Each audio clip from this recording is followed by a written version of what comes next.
Obviously, extremely disappointing that the second half unfolded the way that it did. I thought we competed and responded extremely well in the first half.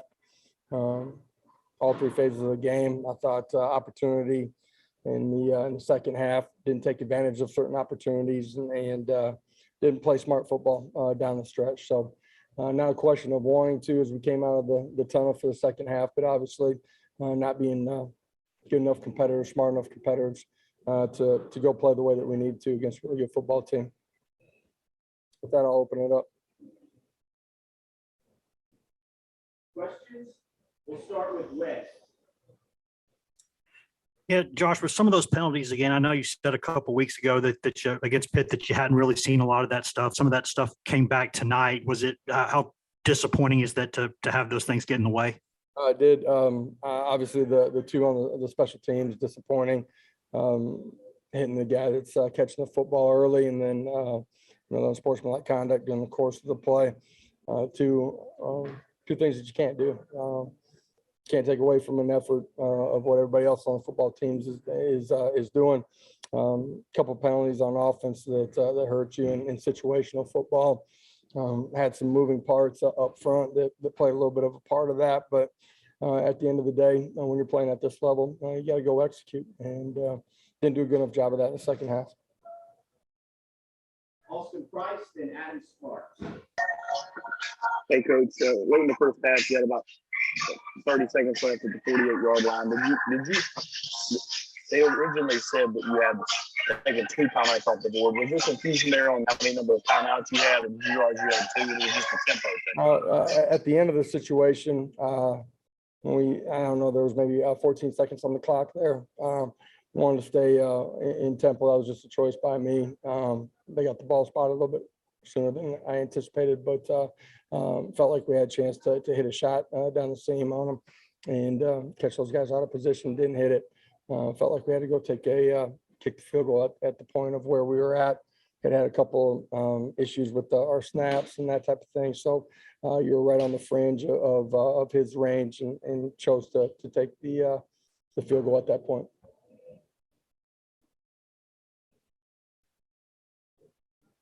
Adam?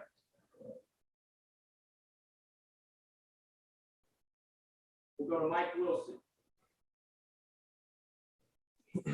Yeah, Josh, what did you think of Hendon's game today? And was Joe healthy enough to start this game? And then what's Hendon's status coming out of this too? Yeah, really didn't want to play Joe in this game if we could, just based off of the amount of work that he got during the week and where we felt like he was at the end of the week. I thought Hendon played hard, competed, made some big time plays inside of the pocket, used his feet, opportunistic. Had a play or two down the field that we didn't connect on. I thought he, handled the noise, the communication for the most part in a really positive way during the course of the game. Handled the ups and downs and continued to fight and compete and do it in a positive way. Go on the sideline in his demeanor too. So, a ton of positives there. As far as his health, I don't know where we're at this point. We had a few guys that they got banged up during the course of the game a little too early to tell where they're at. Adam, we'll try you again.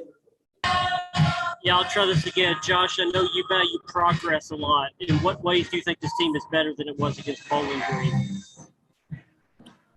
I think we're a better football team in our understanding of what we're doing and in some ways execution. When you're playing a really good football team like this, though, when there's opportunities and those things arise, you gotta make those plays. And today I didn't feel like we did that. David Pascal and Trey Wallace. Yeah, Josh, can you just talk about, I know the second half didn't go your way, but you had some things going there until that Callaway drop. Can you just talk about that because you had converted a 4th and 5 and then obviously that play?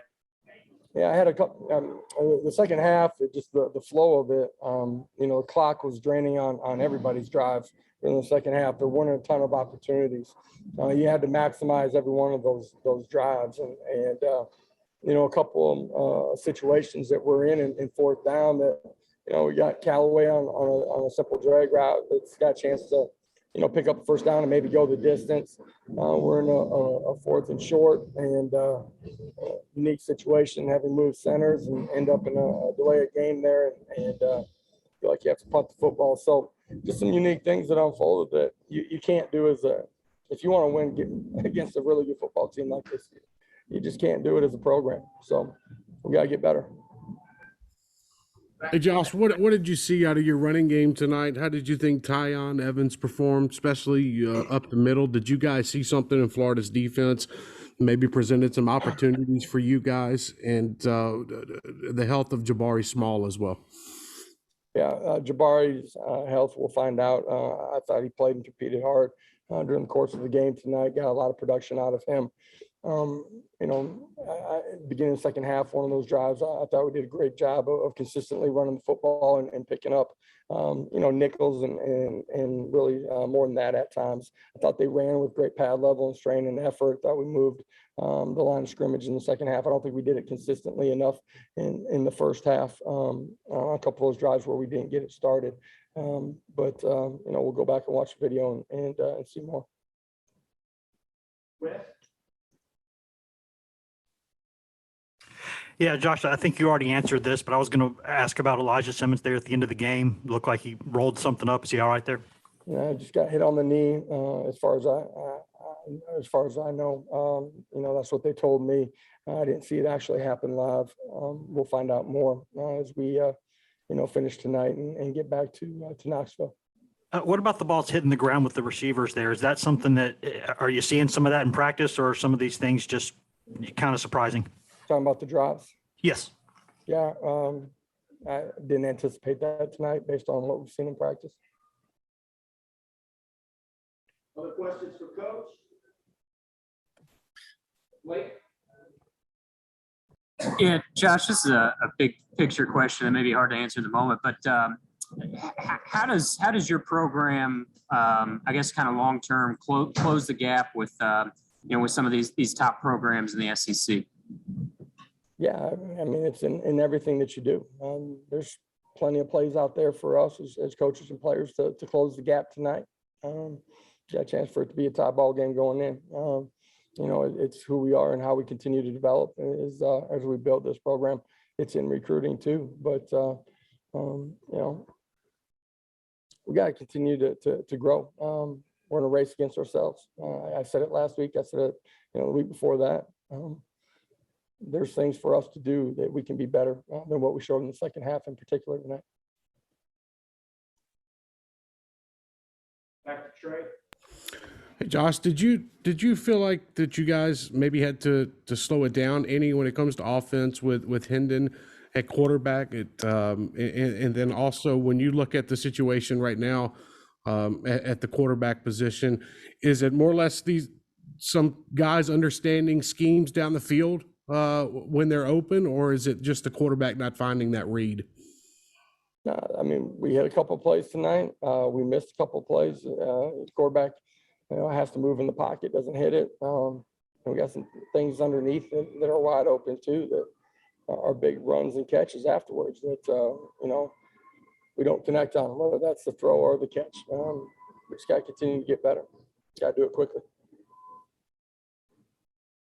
All right, thank you, Coach. We'll have players shortly. Thank you, guys. Have a great night.